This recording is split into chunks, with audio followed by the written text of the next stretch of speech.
हाय, मी सुविधा. Good morning. काल आपला व्हिडिओ येऊ शकला नाही कारण का मला काही शूट करायला पॉसिबल नाही झालं.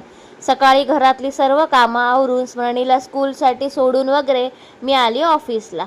ऑफिसला आल्यानंतर काम सुरू करायच्या आधी एक ब्लॅक कॉफी ही झालीच पाहिजे, म्हणून मी पहिले ब्लॅक कॉफी घेतली आणि माझ्या डेली कामाला सुरुवात केली. इथे मी त्या दिवशी जे 3D डिझाईन बनवत होती किचनचं, ते फायनली माझं बनवून कंप्लीट झालं आहे. आणि हा आहे किचनचा टॉप व्ह्यू. वरून जर किचन बघितलं तर ते असं दिसतं. त्याच्यानंतर हे आहे सिंक आणि कुकिंग प्लॅटफॉर्म. हे मी पूर्ण डिझाईन आहे हे PU डिझाईनमध्ये बनवलं आहे, म्हणजे डिझायनर शटर्समध्ये हे डिझाईन बनवलं आहे. त्याच्यानंतर इथे ब्लॅक जे दिसते ते रोलिंग शटर आहे, ज्याच्यामध्ये अप्लायन्सेस ठेवतात. ही फ्रीज साईड आहे, जिकडे विकर बास्केट वगैरे मी बनवलेले आहेत. आणि ही आहे त्यांची ड्राय बाल्कनीवाली साईड, जिकडे पण त्यांनी प्लॅटफॉर्म बनवला आहे. मी डिझायनिंगची कामं करते आणि मी स्वतः इंटेरियर डिझायनर आहे. तुमची काही रिक्वायरमेंट असेल तर तुम्ही मला नक्कीच DM करू शकता. आणि त्याच्यानंतर संध्याकाळी पुन्हा एकदा मी ब्लॅक कॉफी प्यायली. माहीत नाही हल्ली मी ब्लॅक कॉफी मला काय एवढी आवडते आहे. दिवसातून 2 वेळा तरी मी नक्कीच पिते. इथे बघू शकता तुम्ही 9:15 वाजलेत आणि आता मी घरी जायला निघाली आहे. आज खूपच लेट झाला कारण क्लायंट डिस्कशन वगैरे होतं, त्याच्यामुळे ऑफिसमधून निघतानाच मला 8:30 वाजून गेले.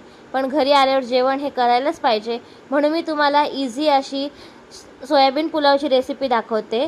कुकरमध्ये मी तेल टाकले, त्याच्यामध्ये राई टाकली आहे, जिरं टाकलं आहे आणि त्याच्यामध्ये कांदा टाकला आहे. कांदा परतवून घेऊन त्याच्यामध्ये मी टाकले आहे आलं लसूण पेस्ट. त्याला पण कांद्यासोबत एकजीव करून घेतलं, थोडं परतवून घेतलं.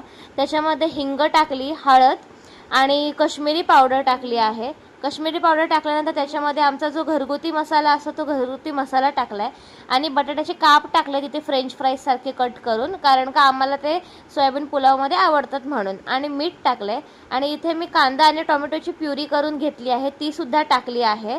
आणि सोयाबीन मी भिजत ठेवले होते पाण्यात, ते टाकले आहेत त्याच्यामध्ये आणि मिक्स करून घेतलं आहे.